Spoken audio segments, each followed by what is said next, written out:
चल विदुरा घर जावे उद्धवजी चल विदुरा घर जावे बड़े बड़े मंदिर कौन काम के बड़े बड़े मंदिर कौन काम के आवाज नहीं पावे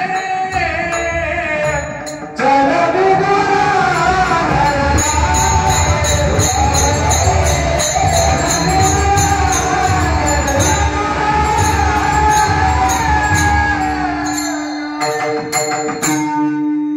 विदुरकाकडे भगवान परमात्मा गेले. भक्ताने भक्त अंतःकरणाला भाव पाहिला महाराज.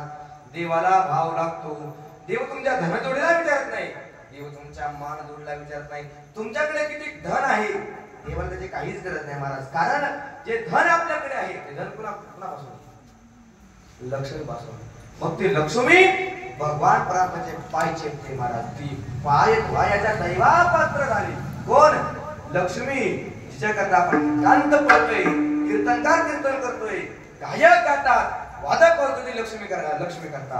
परंतु ऐका, ती लक्ष्मी ज्याच्याकडे आहे ना तो जगाचा मालक आहे.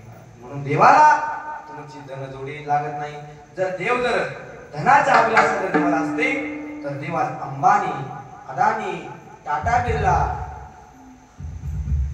या अशा मोठ्या लोकांकडे देव गेला असता महाराज. ज्या संतांकडे देव गेला त्या संतांकडे धन होतं का? कमान होता. ज्या तुकोबरांकडे भगवान परमात्मा आले तुकोबरांकडे काय होतं महाराज? ज्या नामदेवरायांच्या हाताने भगवान परमात्मा नैवेद्य ग्रहण करतात त्या नामदेवरांकडे काय होतं? केळीवरी नारळी घर चंद्र मौळी जाणत से आळी नामयाची. नामदेवरायांचं घर चंद्राचा स्पष्ट असा प्रकाश घरामध्ये यावा असं नामदेवरायांचं घर होतं महाराज. केळीवरी नारळी घर चंद्र मौळी जाणत असे आळी नामयाची. ज्या सावता महाराजांच्या भळ्यामध्ये भगवान परमात्मा गेले त्या सावता महाराजांकडे काय होतं ऐका. 2 मिनिटांमध्ये तुम्हाला दृष्टांत सांगतो म्हणजे तुम्हाला कळेल देवाला धन लागतं का, मान लागतो का, भाव लागतो. ऐका, एकदा पंढरपूरमध्ये संत सभा भरली महाराज. आणि संत सभेमध्ये नामदेवरायांनी सर्व संत सभा घेतली आणि त्या संत सभेमध्ये निर्णय असा ठरला की भगवान परमात्म्याला आपल्यापासून वेगळं होऊ द्यायचं नाही असा निर्णय ठरला. आणि तो निर्णय ठरल्यानंतर शेवटच्या काळामध्ये नामदेवरायांना थोडा अहंकार झाला. कसा भगवान परमात्मा कुठे जातो ते मीच पाहतो आणि देवाला थोडा जरी अहंकार झाला ना तरी सहन. नामदेवरायांना अहंकार झाला, तो देवाला सहन झाला नाही.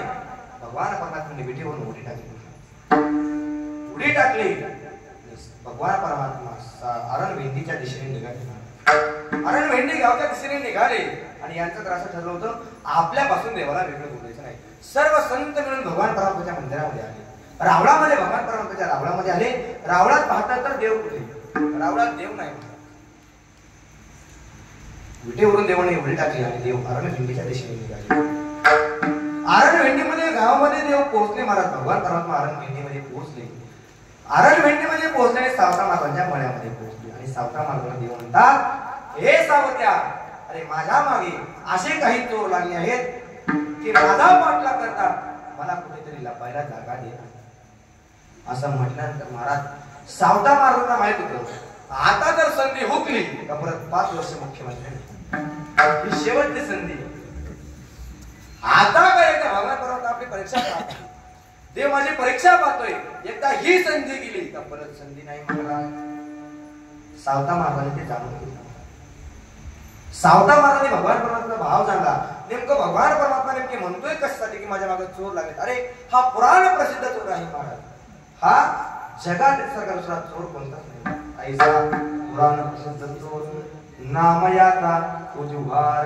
नामदेवराय म्हणतात असा चोर जगाच्या पाठीवर कोणताच नाही महाराज. आणि चित्त चोरलं महाराज.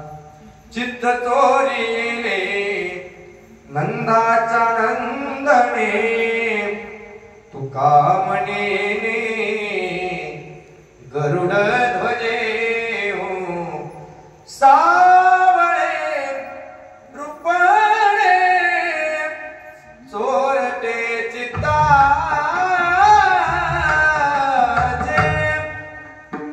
याच्यासारखा दुसरा चोर कोणताच नाही. याच्यामुळे कोण चोरला बाकीचे.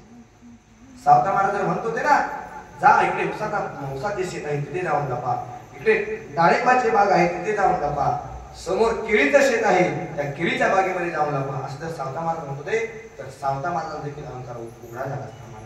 सावता महाराज ते काहीच न पाहता शेजारी पडलेला विळा घेतला, छाती विदर्भ केली, साठविला हरी